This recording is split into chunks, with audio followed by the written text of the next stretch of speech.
In a world where fascination turns to fanaticism, one killer's legacy refuses to die.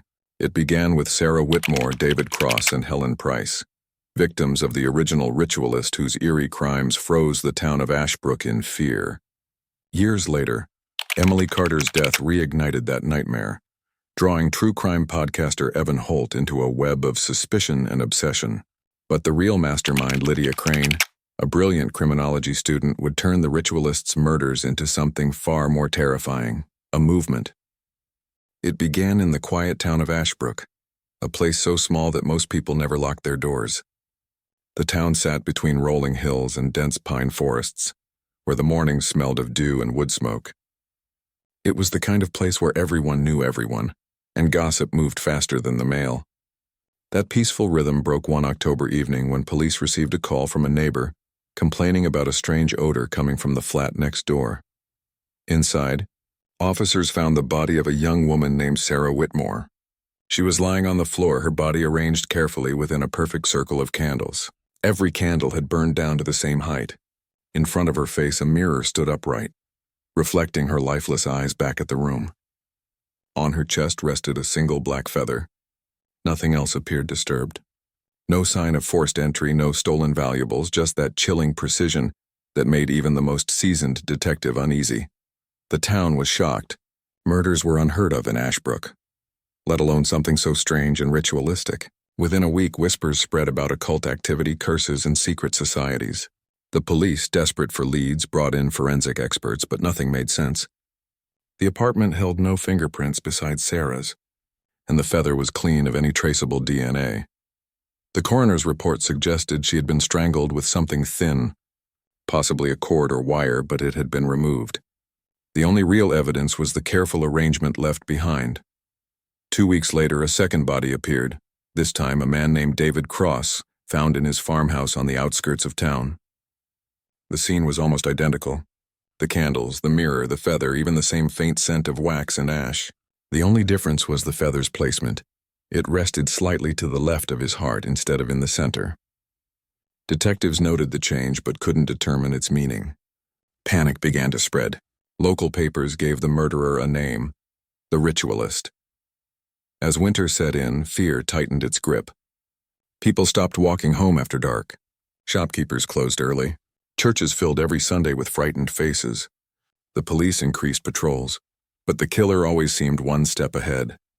When a third victim was found, a schoolteacher named Helen Price, the pattern was undeniable. 3 victims, 3 nearly identical crime scenes, all connected by one unseen hand. Despite increased attention from national investigators, the killings suddenly stopped. Weeks turned into months, and the town slowly tried to forget. The Ritualist became a story whispered over coffee, a dark legend used to frighten teenagers. But for the families of the victims, there was no peace. The killer had vanished as mysteriously as they had appeared. The case files gathered dust in a locked cabinet, unsolved and unfinished. But the images, the candles, the mirror, the feather, remained burned into the minds of everyone in Ashbrook. No one realized then that the story was only beginning. The Ritualist had left behind more than terror. They had planted an idea, one that would take root years later in someone else's mind, and grow into something even darker. 5 years passed before anyone mentioned the Ritualist again. Ashbrook had returned to its quiet rhythm, its residents eager to believe the horror belonged to another time. But hundreds of miles away in the bustling city of Greyhaven, the nightmare found new life. A university student named Emily Carter was discovered in her small apartment, under circumstances so eerily familiar that detectives felt an unsettling chill of recognition. Candles surrounded her in a perfect circle, their wax still warm. A mirror stood near her face, tilted just enough to catch her reflection, and on her chest lay a black feather. The resemblance to the Ashbrook killings was undeniable. When the story reached the news, reporters quickly revived the infamous name, The Ritualist Returns. At first, investigators dismissed it as coincidence or a morbid tribute to an old case. But when another body was discovered 2 weeks later, arranged with the same chilling precision, the denial faded. Someone was copying the original murders down to the smallest, most haunting detail. This time, the victims were different. They didn't share connections or routines, and they came from various parts of the city. Yet each crime scene showed signs of planning. The candles were placed at exact distances, the mirrors polished without a single fingerprint, and the feathers sourced from the same species of raven found in the Ashbrook case. Whoever the killer was, they weren't simply repeating history. They were studying it, perfecting it.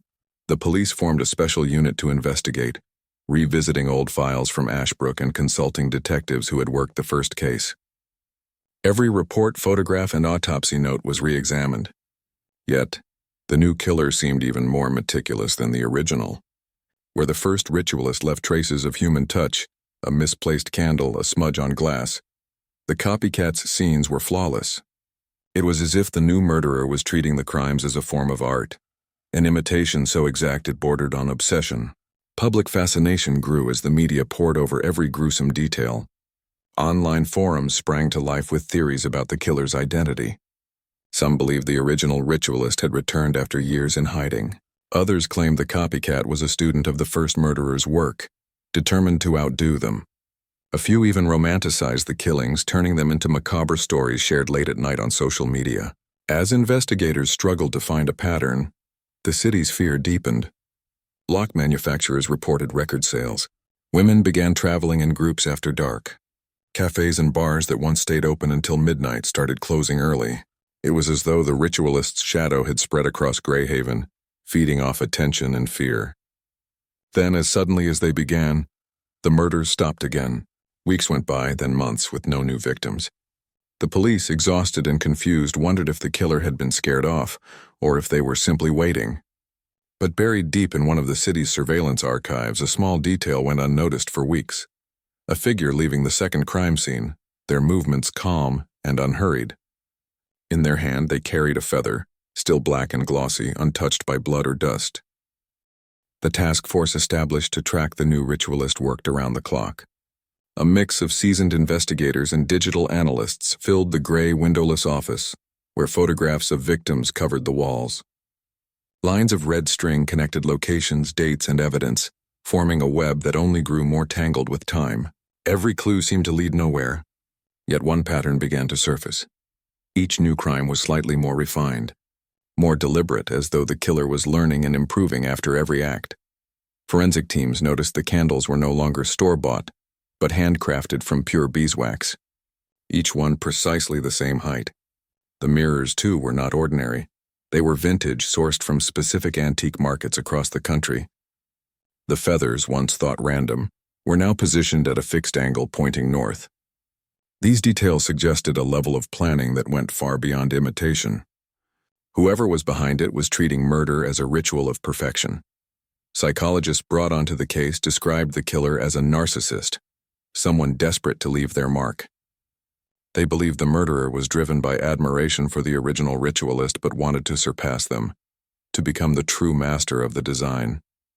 This was not simply a fan or a criminal with a fixation.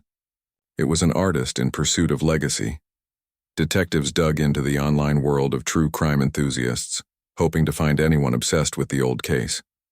Buried deep within internet forums, they discovered countless users trading theories, recreating crime scenes and drawings, even arguing about which murder had the most symbolic meaning. Among the usernames, one stood out.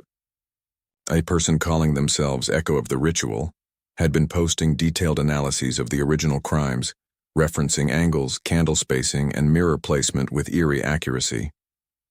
Investigators traced the account to a man named Evan Holt. Evan was a 34-year-old podcaster known for his in-depth discussions about unsolved murders. His episodes on the ritualist case had drawn thousands of listeners, many of whom were as fascinated by the killer's method as they were horrified by it. When police searched his apartment, they found shelves stacked with true crime books, printed photos of victims, and handwritten notes dissecting every known ritualist killing. On one wall, there was a map marked with pins at both Ashbrook and Greyhaven. The evidence was circumstantial but unsettling. Holt was brought in for questioning, where he admitted to his obsession with the case but denied any involvement in the new murders. He explained that his interest was academic. He wanted to understand the psychology behind ritualistic killers, not become one. After hours of interrogation and with no physical proof linking him to the crimes, police had no choice but to release him. Less than a week later, another body was found, The crime scene was even more precise than before, and beside the victim's hand lay a folded newspaper clipping, a printed image of Evan Holt's podcast logo. The message was unmistakable. Someone wanted the world to believe the ritualist had returned, and they were framing the man who had made him famous.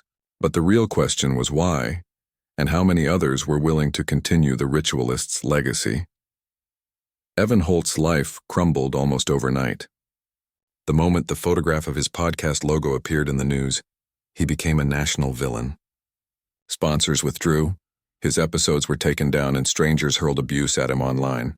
Reporters camped outside his apartment, hoping for a glimpse of the murderer turned storyteller. Meanwhile, he sat alone in the dark, reading every headline that twisted his name into something monstrous. But even as the world condemned him, the murders continued. Under constant police surveillance, Holt couldn't have possibly left his home without being seen. Yet 2 more victims were discovered during that time, each killed in the same way, with the same arrangement of candles, mirrors, and feathers. It was undeniable proof that someone else was responsible. The investigation shifted direction, and detectives realized something terrifying. The copycat case wasn't a single person's work. It was a growing movement. The breakthrough came when analysts compared timestamps from various online platforms. Hours after every murder, someone on a private forum posted cryptic messages filled with details that had never been made public. These posts used phrases like "another offering complete" and "the circle remains unbroken." The messages came from different locations, suggesting multiple participants. The forum, hidden in the darker corners of the internet, was called the Circle of Crows. As investigators infiltrated the site, they uncovered a disturbing community of individuals who idolized the ritualist. Members treated the killings like a sacred tradition. They shared diagrams, step-by-step recreations, and theories about the meaning behind each object used in the murders. Some even ranked the killings based on artistic accuracy. For them, this wasn't about death, it was about creation. One user, known as the Successor, stood out among the rest. They claimed to be the spiritual heir of the original ritualist and directed others in how to execute perfect recreations. Messages from this account included instructions for timing, props, and even camera placement.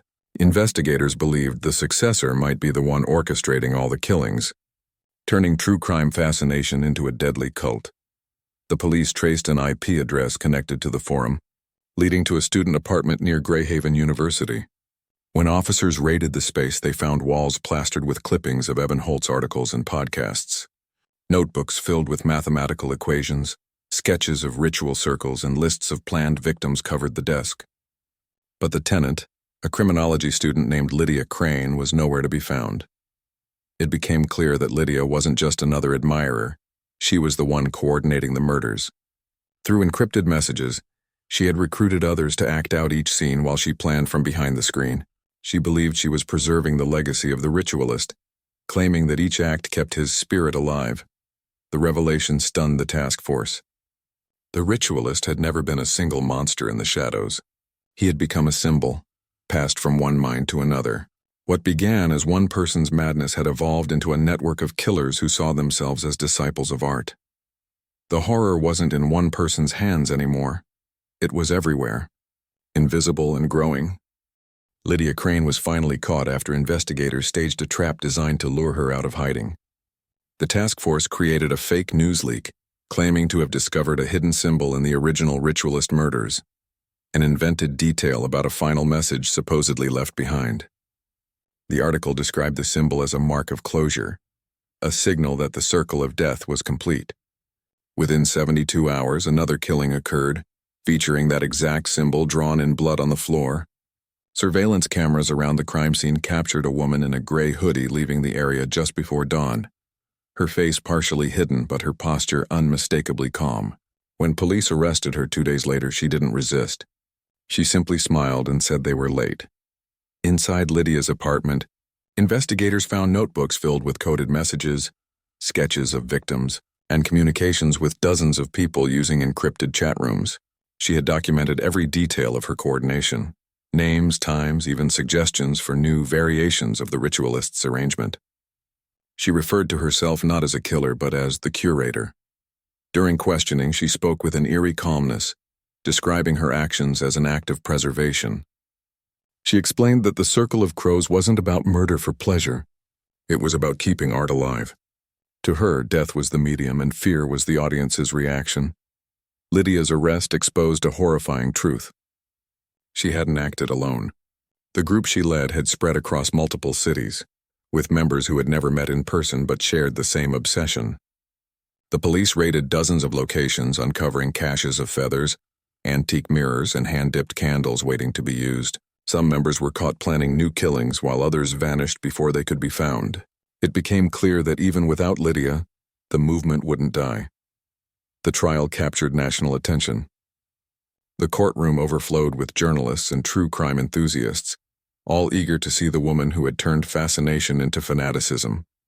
Lydia sat silently as prosecutors described her as manipulative and brilliant, a woman who weaponized curiosity. When given the chance to speak, she delivered a chilling statement. She claimed she never killed anyone directly, that she had only provided inspiration. The real monsters, she said, were the people who followed. Lydia was sentenced to life imprisonment without parole, yet even behind bars, she remained a figure of fascination. Her face appeared in documentaries, podcasts, and articles dissecting the psychology of imitation. Each time her story resurfaced, another crime appeared somewhere in the country, mimicking the same ritualistic style. The authorities began to realize they hadn't ended the phenomenon. They had amplified it. Years later, police in another city discovered a murder scene with the familiar markings: the circle of candles, the mirror, the black feather. But this time, something new had been added: a folded newspaper clipping showing Lydia Crane's photograph. Beneath it, in careful handwriting, were 3 words: "The art evolves." The ritualist's legacy had become something unstoppable, a self-sustaining cycle of obsession passed from one admirer to the next. Each generation of imitators refined the ritual, changing small details but keeping its essence alive. What began as one killer's twisted expression had transformed into an eternal pattern, an echo of horror that no arrest could silence. Even now, somewhere in the shadows, someone is preparing the next circle, polishing a mirror and waiting for the right moment to begin again.